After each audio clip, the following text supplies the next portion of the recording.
پھر آپ 53 سے 55 دیکھیں نا تو 3 عمل آپ کو خوبصورت بنانے کے لیے ہیں۔ صبر، صبر کرنے والے، وَيَدْرَؤُونَ بِالْحَسَنَةِ السَّيِّئَةَ، بھلائی سے برائی کو دور کرنے والے، وَمِمَّا رَزَقْنَاهُمْ يُنْفِقُونَ، مال کو اللہ کی راہ میں خرچ کرنا، یہ پسندیدہ عمل ہے۔ چوتھا عمل، وَإِذَا سَمِعُوا اللَّغْوَ أَعْرَضُوا عَنْهُ، لغو بات سن کر اعراض کرنا، بیٹھ نہیں جانا وہاں جا کر کسی بھی بہانے کے نام پہ۔ اور لا نبتغی الجاہلین، لا نبتغی الجاہلین، جاہلوں سے نہ الجھنے والے، اللہ ہمیں ایسے بنا دے۔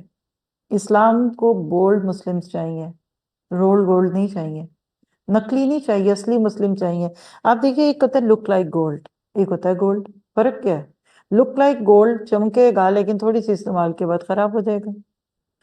گولڈ پہن پہن کے کالا بھی ہو جائے گا نا تو جیولر پہ جائیے دونوں انگوٹھیاں لے کر، وہ نقلی کو تو اس نے کہنا یہ آپ لے جائیں، تو یہ دوسری جو ہے اس میں سے میں تھوڑا سا آپ کو دے جاتا ہوں کیونکہ آ چکے ہیں میرے پاس۔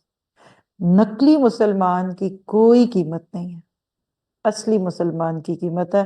مثال لے لیجئے کہ ایک شیر جنگل میں ہے، اس کے نام سے بچے بھی ڈرتے ہیں، بڑے بھی ڈرتے ہیں، اور ایک شیر سرکس میں ہوتا ہے، اس کو پیسے دے کے جا کر دیکھتے ہیں کیونکہ سب کو پتا ہے کہ یہ شیر کی کھال میں بھوسی ہے۔